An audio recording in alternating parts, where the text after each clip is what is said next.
Hello and welcome to the next Lukozer retro game review video, and for this one we're going back to quite the early days of the Commodore 64. This is Pinball Spectacular, which was released by Commodore in 1983. As you can see, it was developed by Hal Laboratory. Now, as you may have noticed from this demo mode, it's not actually an out-and-out pinball simulator. In fact, it's a sort of hybrid between pinball and Breakout. But I can think of far worse sort of crossovers to splice together. Anyway, let's get a game underway. Goes on this don't tend to last very long. Here we go. So, one player. So you control two sets of paddles. You don't have flippers. And initially, you can see the ball is quite slow, which is very handy. It doesn't stay this slow though. Now, ideally, I want to be hitting those bricks. Yeah. Okay. Oh, fucking hell. I got a bit lucky there. Now, yeah, when the ball starts to speed up, yeah, you have problems. That flashing bar at the bottom means that at the moment I'm protected if the ball goes out, but yeah, as you saw, just one hit and yeah, that protected bar disappears. Right. Now when the ball does speed up, you can slow it down again if you send it through that like yellow bar in the centre of the screen there, and it goes down the fucking lane drain. So that was one of the worst goes I've had on this game since I fucking found it. Yeah. Yes, this is a game I did not have back in the day. I kind of wish I did though, because I am quite a fan.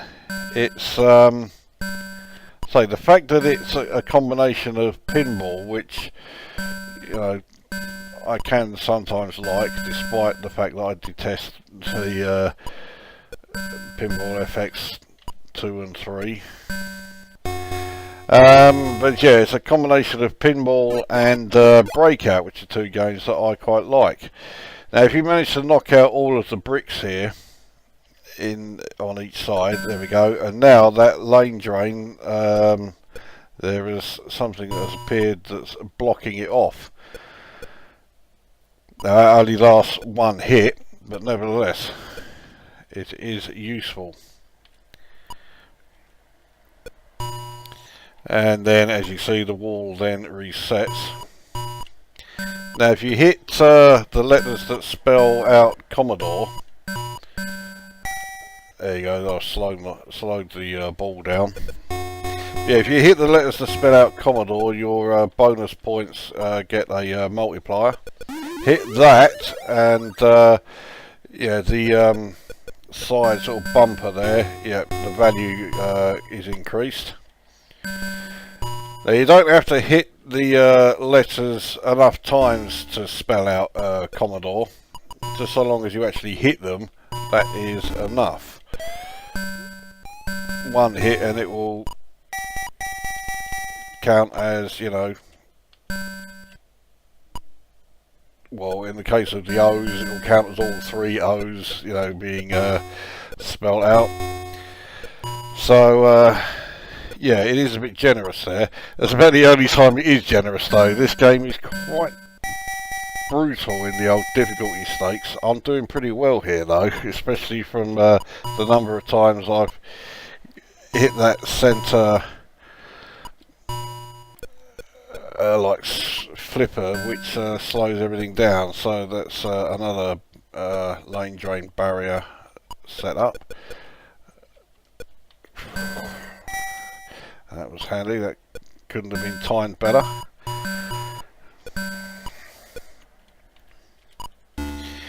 That was rather lucky. Nevertheless, I've now lost that lane drain blocker there, so now that bumper is now worth 300. Now it'll be worth 400. Oh no, it's 500. Okay, that's handy. Hit the fucker then. I think I've only got to hit one more letter. Yeah, I've only got to hit the D. But oh, I think it was about to fucking hit it, and that's. I think that now means everything gets reset. Yeah, which is annoying. All the scores that I'd accumulated, that bumper has gone from being worth 500 to just being worth 100 again. And all the Commodore lights have all been reset as well, so yeah. So I forget how many points you get for hitting the Commodore symbol in the middle there, but if you hit the white line underneath it, that activates the barrier at the bottom of the screen that stops the ball going out completely. So it is very handy. Except I'm currently nowhere near actually reaching it. Very useful getting the ball slowed down there.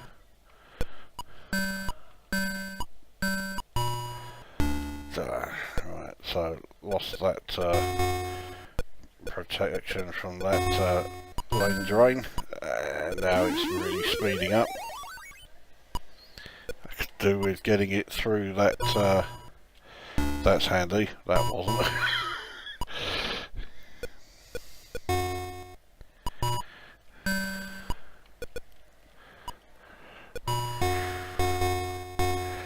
When it gets this fast, it is a bit of luck.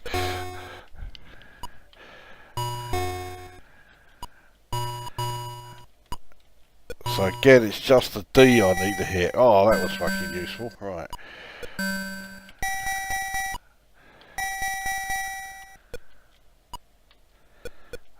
Okay.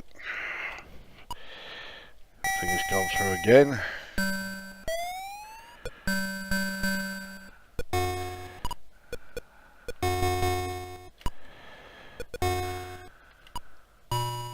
Oh, you fuck.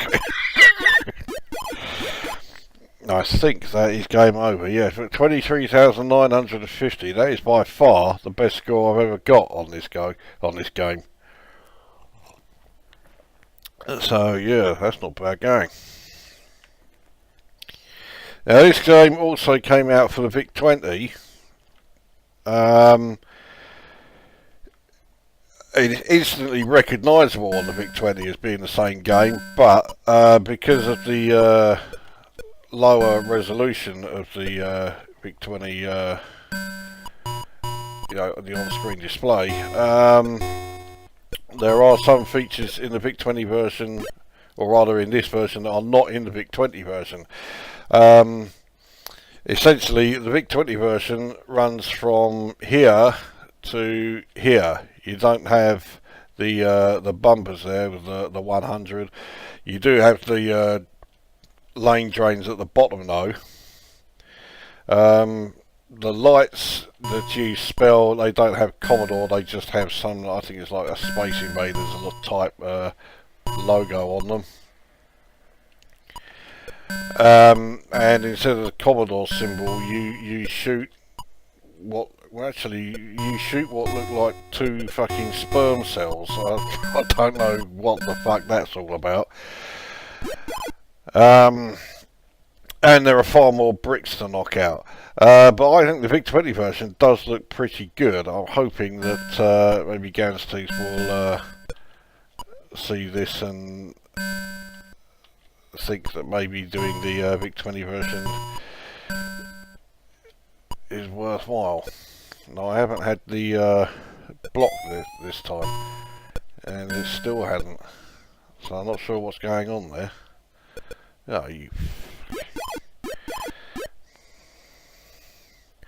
Yeah, so I go from 23,000 to 4,800. Yeah. Right, anyway, let's get a review underway then. Graphically, it's incredibly basic. Of course it is, but then this was a 1983 release. Yeah. Also, I mean, we are talking about a game that is, you know, a combination of pinball, which, you know, on 8-bit systems is never graphically phenomenal. The systems just can't, you know, generate the. They don't have, you know, the capabilities of being as graphically spectacular as you would like a pinball game to be. And then, of course, it's also a combo of pinball and Breakout. So graphics weren't the priority. The gameplay was the priority. Which we'll come to in a sec. In terms of audio, it could do with a tune in the background, but then thinking about it, this was 1983. Music on the Commodore 64 at this time was no great shakes, so I don't think we're really missing out by not having that there. Oh, fucking hell.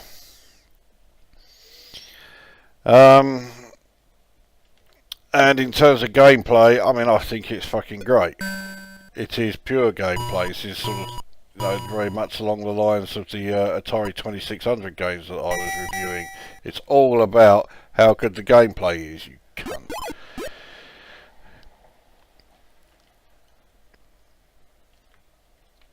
Yeah, right. Fuck it. Yeah, there we go. Alright.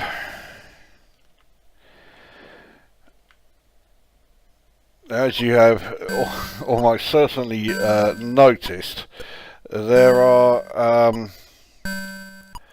some issues with playing the game with joystick. There always is whenever you're playing like a Breakout game with joystick. But this game can also use paddles. Unfortunately, it has to use the Commodore, you know, Commodore's own paddles. You couldn't plug in any Atari paddles if you had them. They wouldn't work. Which is a bit of a pisser, really, because I suspect there were quite a few people who had Atari paddles. Certainly far more than who had Commodore's own paddles for the 64. That's going straight down. So, yeah, I think Commodore missed a trick there. It can be done. I mean, I have a game which I'll be covering fairly soon, you know, for Commodore 64 that used Atari paddles. So, yeah, it could be done. It's not like, you know, it was impossible.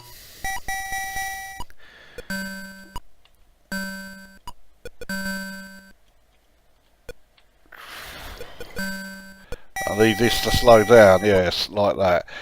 It was more than handy.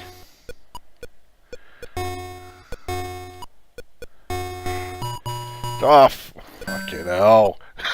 How the fuck did I get those? Oh, very useful, right.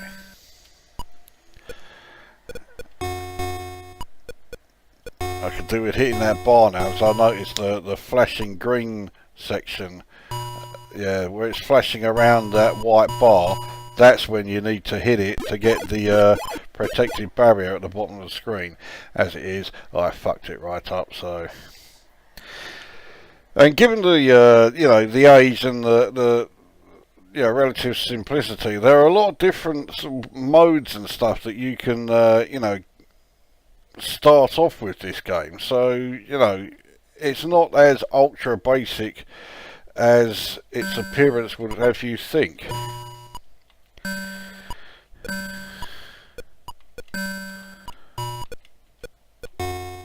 I mean, the sound effects, it's weird actually, but I do really like the sound effects, because the sounds of the ball hitting, well, anything other than the bricks, and particularly when it hits the pedals, it really does sound like the old Binatone or Grandstand television game consoles that I used to play in about 1977 or something. And the fact that that means it brings back some rather hefty amounts of nostalgia means I like it. Again, yes, they're fucking basic, they're simple, I don't care. It's the important thing is the gameplay, and it's here. The gameplay is here in fucking bucket loads. It's great. I am definitely a fan. There we go. So we got the barrier now. I really need this ball to fucking slow down. There we go.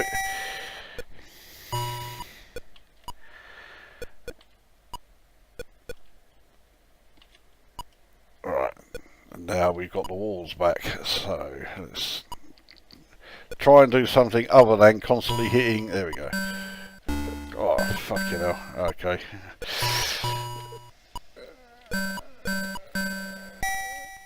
And again, very useful having the slow down.